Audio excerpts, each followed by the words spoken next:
Right, now reviewing Faith's resume. So at first glance, this resume has got a lot of problems. The main thing being is that it doesn't look like a resume. It doesn't look like a document that a hiring manager or a recruiter is used to seeing, and therefore they would immediately pass on it. A couple of things. It doesn't follow the standard resume format. You introduce yourself as if it's like an email, which isn't ideal. Then you go into a list of skills that offer no context. Then on your experience section, there's no headings, there's no clear separation between each. The roles are kind of listed from date first. It's like month, year, start and end, the company and the role, then some bullet points about what you did for each one. Some of them have bullet points, some of them don't have bullet points. There's some strange indentation here.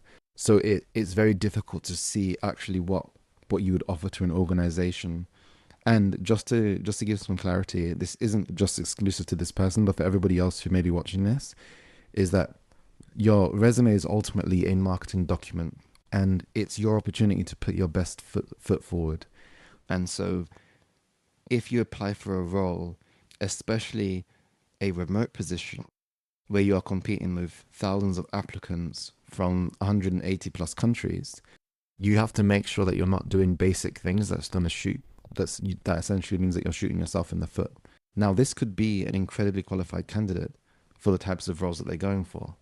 However, because of the way that it's been structured, it means they will almost always get rejected for every position that they go for that has any form of competition involved. And so the main feedback that I would probably have for Faith and for anyone else watching this whose resumes probably looks somewhat similar is to scrap it entirely and to restart it from the ground up.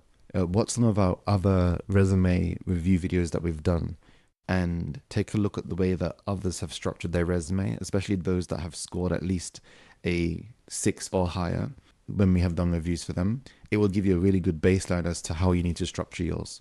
So, in order to fix this, what I would say, I'm just going to try and reel a couple stuff off, but most of the information, if you want the actual visual for what actually looks good, take a look at some of the other resumes that we've done, resume reviews that we've done, and that will give you a really good baseline. So what you need is you need some kind of profile summary section or objective statement. So rather than introducing yourself by name and whatnot, you would effectively talk about what you can offer to an organization, what's the most impactful work that you've done in 2 or 3 lines at the top of your resume.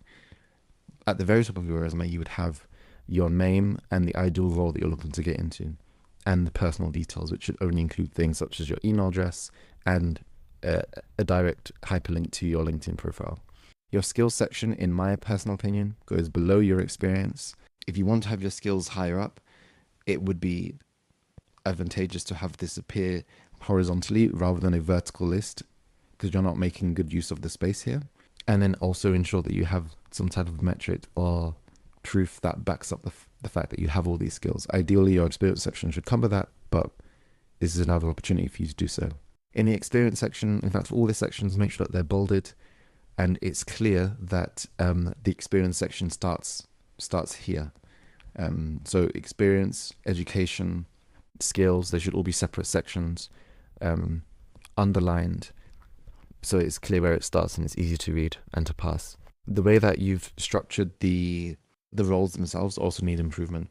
There's no need to have the date and the job title plus the company on separate lines. They can all be on the same line. So you could have the role that the name of the company, no, the role that you did. Well, you've got it so far. Seems like it's the company first. It should be the role that you did, the company that you was at, and then the dates. Put them on the right side, so it all sits within on one or 2 lines, rather than having it on 3 lines, including the space, which makes it difficult. Your bullet points shouldn't just be basic stuff. It shouldn't talk about what you did. Make cold calls and develop leads. That doesn't mean anything. How many cold calls did you do? What was the performance of them?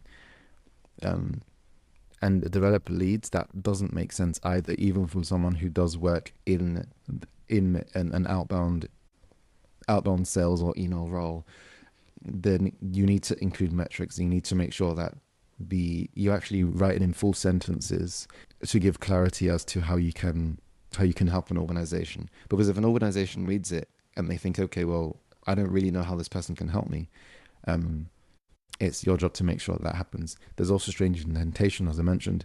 I think this bullet point is slightly indented compared to the one above, so that needs to be fixed as well. And then the same applies to all of them. So with here, you've got bullet points, but in the others, you don't. So there needs to be consistency between them. And then the bullet points are back again.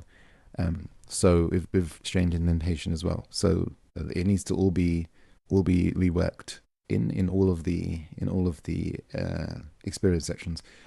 You've also got some typos as well. August 2018 to August with, it seems like that's a typo, but there's an L there appearing which needs to be removed. And then here it seems like, so this is not capitalized, but the dates here are capitalized.